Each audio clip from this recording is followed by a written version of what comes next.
out in the mountains, far from anyone. My mother-in-law glared at me. "Take care now," she said coldly before slamming the door of her fancy SUV. The sound echoed in the quiet night as gravel flew from the spinning tires. She drove off quickly, leaving me alone. Under the moonlight, I caught a glimpse of her face. For the first time, I saw her cruel smile and the glint of her eyes, sharp and dangerous like a predator. She looked at me like she'd already won. "Mom, why?" I whispered, my voice shaking, but she just leaned out the window and laughed. It was a chilling sound, full of triumph. "Goodbye, Emily," she sneered. "No one's coming to help you. By tomorrow, you'll just be food for the wolves." Her words cut through me like ice. The roar of her SUV's engine faded as the headlights disappeared into the dark, leaving me frozen in disbelief. I reached for my phone, desperate to call for help, but it wouldn't turn on. Then I remembered, earlier, she had borrowed my charger. She had planned all this. She tricked me into coming out here under the pretense of showing me a stargazing spot. I felt so foolish. Maybe if I had tried harder to get along with her, or if I had been more serious about handling things with my husband, this wouldn't have happened. But now, standing in the freezing night, I was alone, with only the distant howls of animals echoing in the distance. Fear crept through me. I could feel something watching from the shadows between the trees. The crunch of leaves and heavy footsteps came closer. My heart pounded as I backed away, unsure which direction was safe. Behind me, the sound of footsteps grew louder. "I'm Emily Matthews, 26 years old, married to John for 2 years. John has always been kind and supportive. When I was overwhelmed with work or unwell, he would cook for me or help me feel better. Marrying him was the best decision of my life. I come from a well-off family, but I worked hard to build a life of my own. I didn't want to rely on my parents' money, so I kept my family's wealth a secret from John. I wanted to live by my own efforts. John and I both worked in the bridal industry, and I loved my job. But then John decided to quit his stable job to start his own business. Though worried, I supported him because I believed in his determination. Then, I found out the truth. John had been in a relationship with another woman from his college days. Not only that, but he had racked up $50,000 in debt from extravagant trips with her. I had no idea and was devastated when I learned about it. To my horror, he started his business with that same woman as his partner. He claimed his family was supporting him financially. His mother, Susan, adored him and justified everything he did. She treated me as if I was trying to steal her son. Meanwhile, John's sister, Megan, lived off him completely. She refused to work, saying she didn't want to deal with things like speaking formally to her boss. She seemed entitled and difficult, which made dealing with her exhausting. For a while, I endured it all because I loved John, but Susan and Megan started visiting our home often, rummaging through my belongings without permission. They used my expensive, cherished items as props for their social media, treating them carelessly. One day, Susan took my favorite brown purse without asking and broke it. I hoped she'd apologize, but instead, she smirked and said, "It was bought with John's money, so I don't owe you anything." I felt crushed. Even though I earned a good income, I couldn't keep replacing my things endlessly. I reminded Susan that the bag she broke was something I bought before I got married. It was my first big purchase, something I had dreamed of owning. "Yeah, right," she scoffed. "Girls like you don't have money for things like that. Don't try to fool me." She had already labeled me as a gold digger, accusing me of spending John's money on luxuries. It was impossible to talk to her. She didn't even try to understand. She only saw me as an enemy. When I turned to John for support, he barely listened. "Just hold on a little longer. Mom's going through a rough time," he said. It hurt so much to feel ignored, even by him. I had always thought of myself as strong and independent, but being so alone was overwhelming. Around that time, John's business started to fail. He couldn't keep up with Susan and Megan's expensive lifestyles anymore. He finally told them he couldn't support them financially. They panicked, but instead of considering getting jobs, they came up with another plan. "Take some of Emily's money and give it to us. Family comes first," Susan declared. I explained, again, that I split living expenses with John and used my own income, but they didn't believe me. Their frustration grew, and for a while, they visited less often. I thought maybe they were starting to accept reality. I was wrong. They were plotting something far worse. When Susan found out about my wealthy family, her resentment deepened. She became obsessed, convinced that if I disappeared, they could control John's money and even inherit a fortune from me. She imagined millions, even though I hadn't written a will, and my family, not them, would inherit everything. Her twisted thinking led her to a horrifying plan. Susan knew I loved photography, especially taking pictures of the night sky. She researched remote locations with little human activity and found a spot where she thought no one would find me. Out here, no one will ever find you. It's bear season, this'll look like an accident, she told Megan. Megan agreed without hesitation. I'll drive for you, Mom, we're doing this for John, she said, pretending it was for his sake, though it was really all for their own benefit. On the day of the plan, Susan called me with an unusually friendly tone.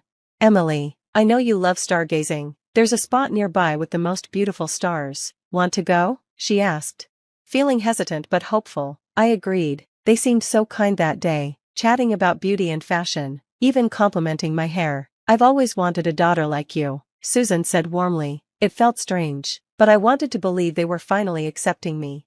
When we reached the spot, they encouraged me to step out and take pictures. We'll grab some things from the car and join you, they said. I stepped out, looking up at the breathtaking stars, but then I heard the car door slam. I turned to see them locking the doors and starting the engine. We'll be taking the house and car, watch out for bears, honey, Susan shouted as they sped off, leaving me alone in the cold, dark mountains.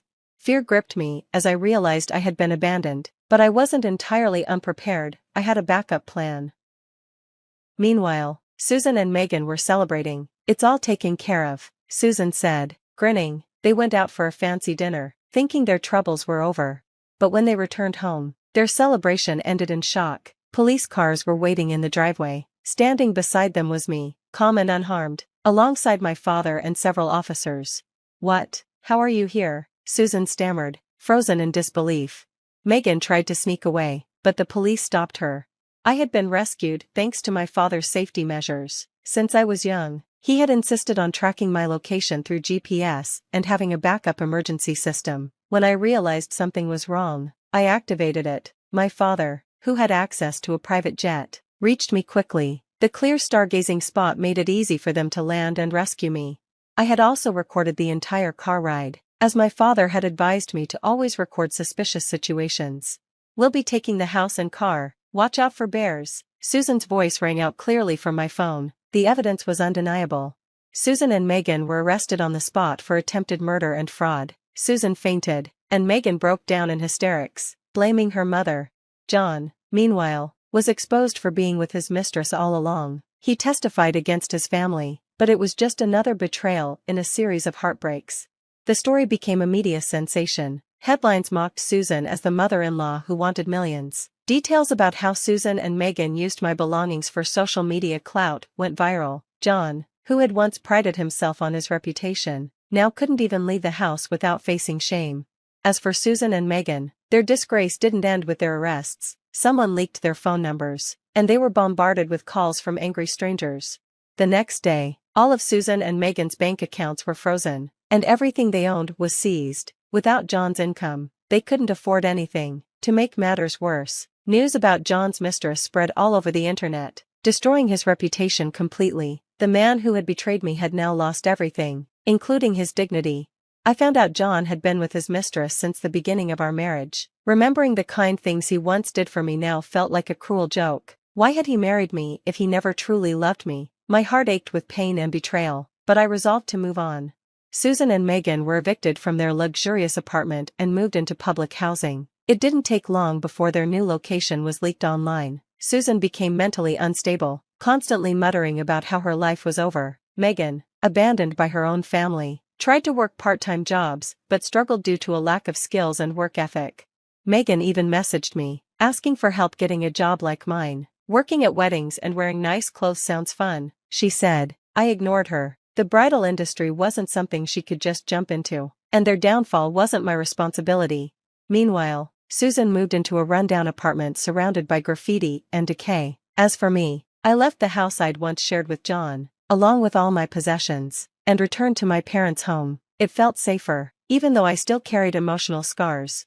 One day, John unexpectedly called me. Seeing his name on the screen made my stomach churn. Emily, I'm so sorry. I've cut ties with my mom. Please, let's try again, he said, but his promises felt hollow. How could I trust him again after everything? Maybe your mistress needs your protection more than I do, I replied coldly, ending the call.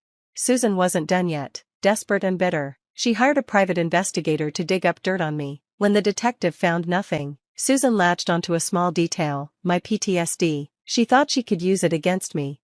One evening, as I walked alone, Susan suddenly appeared on the sidewalk. Her clothes were shabby, but her face wore a twisted grin. "Guess the bears didn't get you," she sneered. Her words sent a wave of fear through me as memories of that night in the mountains flooded back. She even threatened to spread a video of me unless I paid her. Though her threat made no sense, her presence terrified me. She climbed into a car and drove away, leaving me shaken.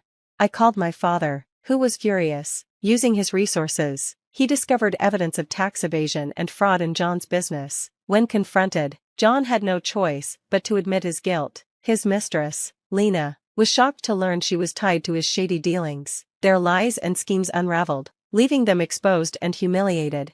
John's accounts were frozen, and he lost everything. Even his mother, Susan, abandoned him, saying, "You're no son of mine." Both of them were left with nothing, their selfishness leading to their complete downfall.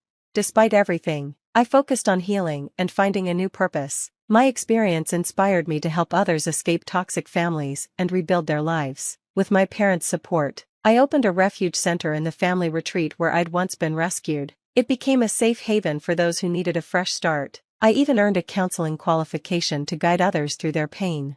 Over time, the refuge grew, welcoming people who needed a safe place to heal. One day, a woman arrived, escaping her abusive family. I reassured her, "You've done so well to get out. I'm glad I left when I did, too." Her tears turned to a soft smile as I reminded her it was okay to acknowledge the pain and set boundaries. With time, I began to smile again, finding joy in helping others rebuild their lives. Susan, Megan, and John continued to struggle, but I felt no pity. They were simply reaping the consequences of their own actions. Meanwhile, the refuge became a place of hope, ensuring no one else would have to face the kind of pain I once endured.